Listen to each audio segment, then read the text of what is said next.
दोस्तों जय हिंद जय भारत। दोस्तों आपका हमारे YouTube channel MK sir Lucknow में आपका स्वागत है। आइए आपके लिए 20 क्वेश्चन फिर से विज्ञान के हम लाए हैं, जिसमें कि भौतिक विज्ञान के और रसायन विज्ञान के और साथ ही जीव विज्ञान के भी क्वेश्चन सम्मिलित हैं। ठीक है दोस्तों, आइए आज का पहला क्वेश्चन करते हैं। क्वेश्चन नंबर फर्स्ट, निम्नलिखित में से कौन सी लंबाई 10⁻⁻6 मीटर के तुल्य है? बताइए दोस्तों, एंगस्ट्रॉम के तुल्य है या माइक्रोन के तुल्य है या मीटर के तुल्य है या नैनोमीटर? तो दोस्तों यहाँ पर जो आपका सही उत्तर होगा वो बी के साथ चला जाएगा। एक माइक्रोन इक्वल होता है 10⁻⁻6 मीटर। इसका वीडियो भी मैंने एक मात्रक को दूसरे मात्रक में बदलने पर क्या आएगा, कैसे आएगा, ये बना रखा हूँ। आप चाहें तो हमारा वीडियो भी आप चैनल में जाकर देख सकते हैं। उसका नाम है यूनिट कन्वर्टर। ठीक है, आइए अगला क्वेश्चन करते हैं दोस्तों।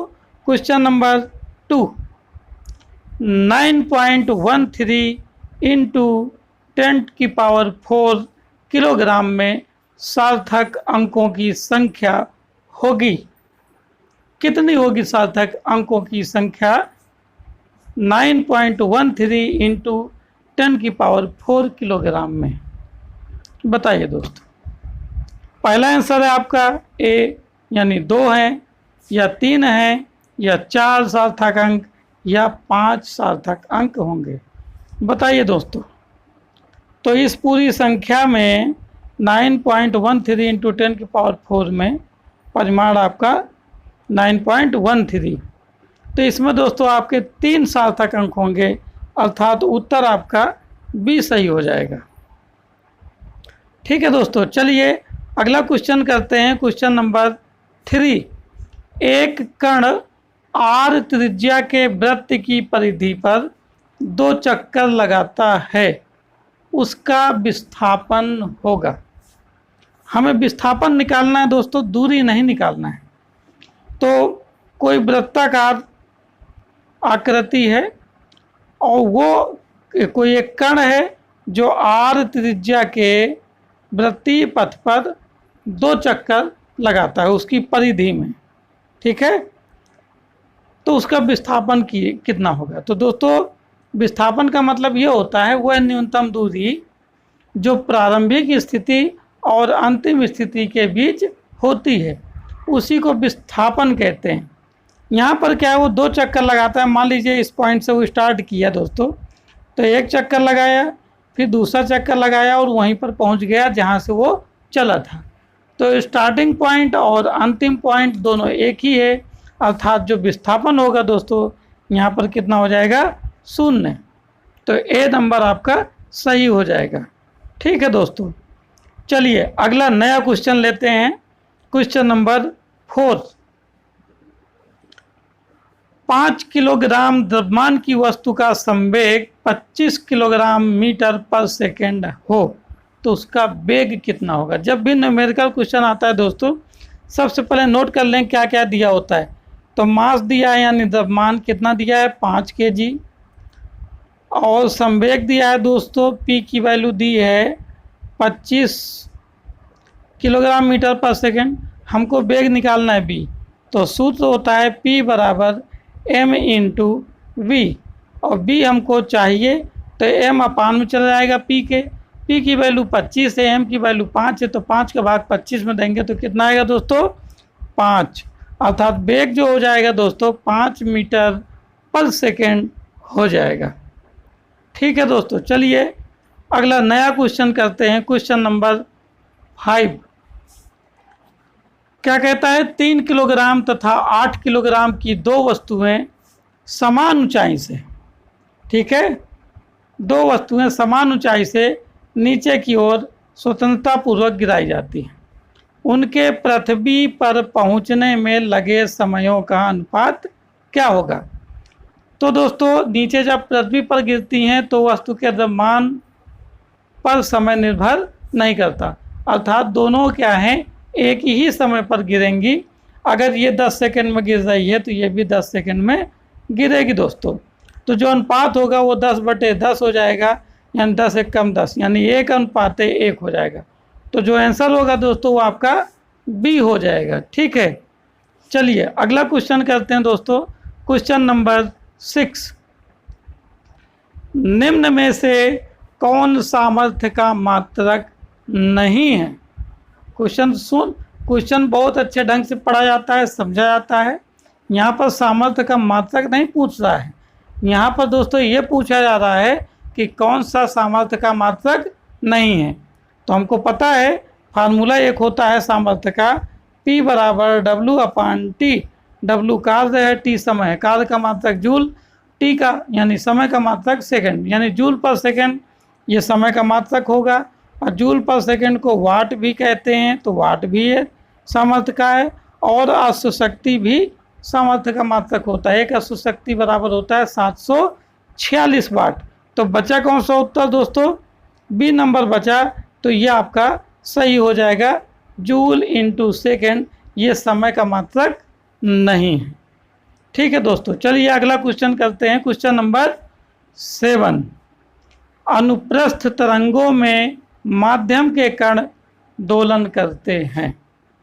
अनुप्रस्थ तरंग में माध्यम के कण दोलन करते हैं। पहला उत्तर है दोस्तों तरंग गति की दिशा के लंबवत। दूसरा है तरंग गति की दिशा के समांतर। तीसरा है तरंग गति की दिशा से 120 डिग्री के कोण पर। या चौथा उपरोक्त में से कोई नहीं। बताइए दोस्तों।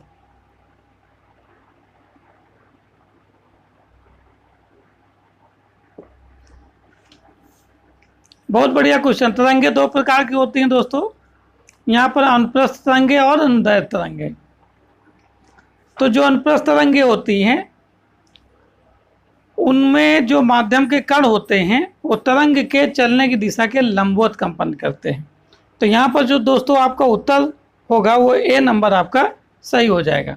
और जो अनुदैर्ध्य तरंगे होती हैं उसमें जो माध्यम के कण होते हैं दोस्तों तरंग के चलने की दिशा के समानांतर या उसी दिशा में कंपन करते हैं। ठीक है दोस्तों, ठीक। चलिए अगला नया क्वेश्चन करते हैं। क्वेश्चन नंबर 8, अंतराणुक अवकाश अथवा स्थान अधिक होता है, किसमें अधिक होता है दोस्तों? पहला उत्तर है द्रव में, दूसरा है ठोस में, तीसरा है गैस में और चौथा है ठोस व गैस में। बताइए दोस्तों। तो इसका जो उत्तर होगा आपका गैस में।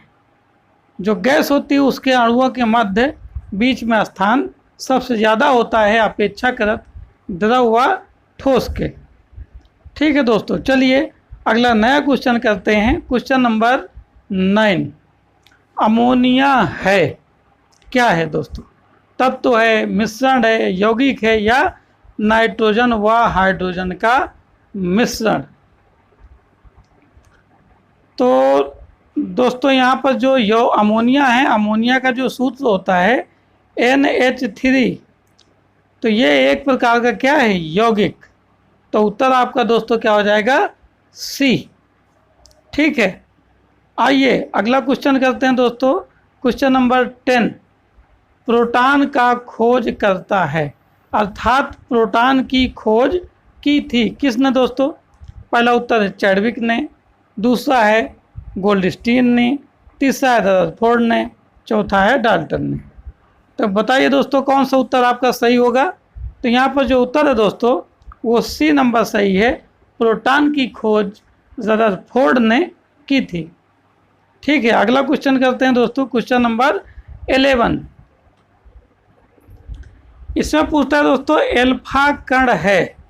ये जो है ए कण नहीं बल्कि एल्फा कण। ठीक है, ओके। तो एल्फा कण क्या है? इलेक्ट्रॉन है या प्रोटॉन है या न्यूट्रॉन है या हीलियम नाभिक है? तो दोस्तों यहाँ पर जो उत्तर होगा वो डी आपका सही हो जाएगा, हीलियम नाभिक है। 2He4 ये होता है हीलियम नाभिक। ओके दोस्तों, और इसी को एल्फा कण भी कहते हैं। ठीक है, चलिए दोस्तों अगला क्वेश्चन करते हैं, क्वेश्चन नंबर 12। ठीक है दोस्तों, क्वेश्चन नंबर 12 करते हैं। यहाँ पर है धातु फास्फेट का सूत्र MPO4 है दोस्तों, MPO4। इस धातु के नाइट्रेट का सूत्र होगा। तो धातु कौन है? M, फास्फेट ऋणात्मक आयन, धातु धनात्मक आयन। फास्फेट में के ऊपर जो आयन होता है वो 3- का चार्ज होता है, तो 3 यहाँ पर M3 लगना चाहिए लेकिन नहीं लगा है। इसका मतलब +3 यहाँ पर होगा M के ऊपर, धातु के ऊपर, तभी दोनों क्या हो गए? कैंसिल आउट हो जाएंगे, तो MPO4 हो गया। तो M की जो चार्ज है वो कितना हो जाएगा दोस्तों? वो +3 हो जाएगा। तो इस धातु के नाइट्रेट का सूत्र क्या होगा? तो नाइट्रेट का सूत्र हो जाएगा M+3, ये हो गया। और नाइट्रेट में NO3 और 1- का होता है, तो 3 नाइट्रेट के नीचे पहुंच जाएंगे M वाले, और उसका 1 है तो M के नीचे 1, तो हो जाएगा दोस्तों इसका उत्तर C आपका सही हो जाएगा, MnO3 का होल थ्राइस। ठीक है दोस्तों, चलिए अगला नया क्वेश्चन करते हैं, क्वेश्चन नंबर 13। श्वसन क्रिया है, श्वसन क्रिया है, बताइए दोस्तों कौन सा उत्तर आपका सही होगा? ऊष्माक्षेपी, ऊष्माशोषी, अपघटन, या चौथा उत्तर योगात्मक। बताइए दोस्तों कौन सा आपका सही होगा? तो इसका जो उत्तर है दोस्तों मैं बताता हूँ, A नंबर आपका सही हो जाएगा। ऊष्माक्षेपी अभिक्रिया है। जब श्वसन होता है तो इसमें क्या होता है? ऊष्मा उत्सर्जित होती है, मतलब निकलती है। ठीक है दोस्तों, इसलिए उसको ऊष्माक्षेपी क्रिया कहते हैं। और जिस क्रिया में ऊष्मा अवशोषित होती है उस क्रिया को ऊष्माशोषी क्रिया कहते हैं दोस्तों। ठीक है, चलिए अगला नया क्वेश्चन करते हैं, क्वेश्चन नंबर 14। निम्न में ऑक्सीकरण प्रक्रिया है या क्रिया है? ऑक्सीकरण कौन सी?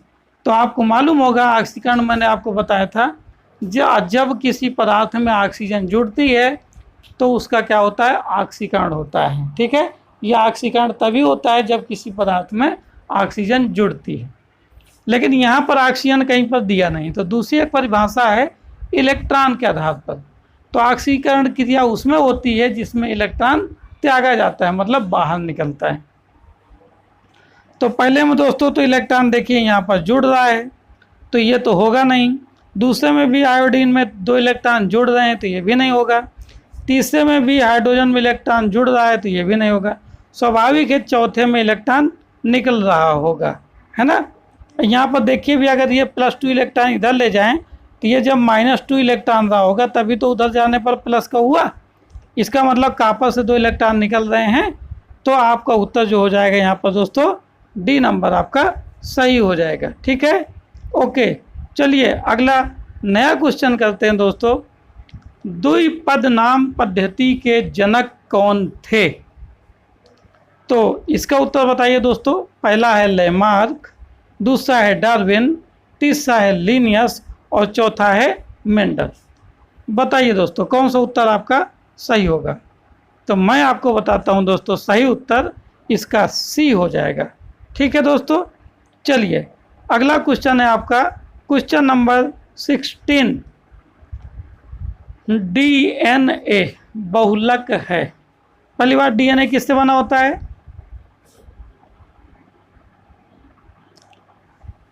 तो DNA बहुलक है। इसका पहले उत्तर हम लोग देखते हैं क्या होता है। DNA नहीं बल्कि गुणसूत्र किससे बने होते हैं? तो गुणसूत्र दोस्तों DNA और प्रोटीन से मिलकर बने होते हैं। और DNA की जो द्विकुंडलित आकार होता है, इसकी खोज किसने की थी? वाटसन एवं क्रिक ने। ठीक है, वाटसन एवं क्रिक ने द्विकुंडलित आकार बताया था DNA का। ओके दोस्तों, ठीक है। तो यहाँ पर जो DNA बहुलक है दोस्तों, इसका जो उत्तर होगा आपका, ये आंसर पहले के साथ चला जाएगा न्यूक्लियोटाइड्स। न्यूक्लियोटाइड्स ये आपका सही उत्तर है, न्यूक्लियोटाइड्स का ये बहुलक है। ओके, ठीक है, अगला क्वेश्चन करते हैं दोस्तों। क्वेश्चन नंबर 17, अरेखित पेशियां कहलाती हैं। अरेखित पेशियां कौन सी होती हैं दोस्तों, कौन सी होती हैं? तो अरेखित पेशियां इसमें दोस्तों ऐच्छिक होती हैं या अनैच्छिक होती हैं, या ऐच्छिक अनैच्छिक या हृदय पेशी, बताइए दोस्तों कौन सी होती है? तो इसका उत्तर जो होगा दोस्तों बी नंबर सही है, अनैच्छिक पेशियां अनैच्छिक होती हैं, अरेखित पेशियां अनैच्छिक होती हैं। ठीक है दोस्तों, चलिए अगला नया क्वेश्चन करते हैं दोस्तों। क्वेश्चन नंबर 18, जीवाणु जनित रोग है। जीवाणुओं से फैलने वाले रोग कौन कौन से हैं? तो पहले में दोस्तों मलेरिया, एड्स, निमोनिया। तो एड्स तो विषाणु से फैलता है, अर्थात ये आपका क्या हो जाएगा, कैंसिल हो जाएगा, ये आपका आंसर सही नहीं होगा। चौथे में भी आपका एड्स है, तो ये भी आंसर आपका गलत हो जाएगा। अब बचे दो दोस्तों आपके पास, बी और सी। इसमें बताना है कौन सा आपका जीवाणु जनित रोग है। ठीक है, तो यहाँ पर दोस्तों बी नंबर आपका सही हो जाएगा। टिटनेस भी जीवाणु से फैलता है, टाइफाइड भी जीवाणु से फैलता है, और हैजा भी जीवाणु से फैलता है। और इन तीनों में कोई एक ऐसा है जिसमें जो विषाणु से फैलता है। ठीक है दोस्तों, तो चलिए आपको आंसर मिल गया। अगला नेक्स्ट क्वेश्चन करते हैं, सेकंड लास्ट क्वेश्चन होगा आज का दोस्तों। क्वेश्चन नंबर 19, जीवमंडल में सम्मिलित किए जाते हैं। कौन सम्मिलित किया जाता है दोस्तों? पहला उत्तर है जलमंडल, दूसरा है स्थल मंडल, तीसरा है वायुमंडल, और चौथा है सभी। तो बताइए दोस्तों आपका कौन सा उत्तर सही होगा? जीवमंडल है, जीवमंडल में आपके तीनों मंडल आएंगे, अर्थात जो आंसर आपका डी होगा वो क्या हो जाएगा, सही, सभी। चलिए लास्ट क्वेश्चन करते हैं दोस्तों आज का। क्वेश्चन नंबर 20, निम्न में किसे प्राकृतिक प्रदूषण कहते हैं? निम्न में किसे प्राकृतिक प्रदूषण कहते हैं दोस्तों? तो यहाँ पर धुंध है पहला आंसर दोस्तों आपका, दूसरा है वायुमंडलीय नाइट्रोजन, तीसरा है जंगल की आग, और चौथा है कोई नहीं। तो बताइए प्राकृतिक प्रदूषण, धुंध तो देखिए हम लोगों के द्वारा, नाइट्रोजन भी हम लोगों के द्वारा, कोई नहीं भी गलत, जंगल की आग क्या होते हैं, अपने आप लग जाती है, ये प्राकृतिक प्रदूषण है दोस्तों। तो आंसर आपका क्या हो जाएगा, सी। ठीक है दोस्तों, आज के लिए इतना ही। अपना ख्याल रखिए, तैयारी करते रहिए, नोट्स बनाइए दोस्तों, और आगे बढ़ने का भरपूर प्रयास कीजिए। ठीक है, ताकि हम और हमारा परिवार और उसके साथ में जुड़े हुए सभी लोग आगे बढ़ सकें। ठीक है, धन्यवाद दोस्तों, जय हिंद, जय भारत।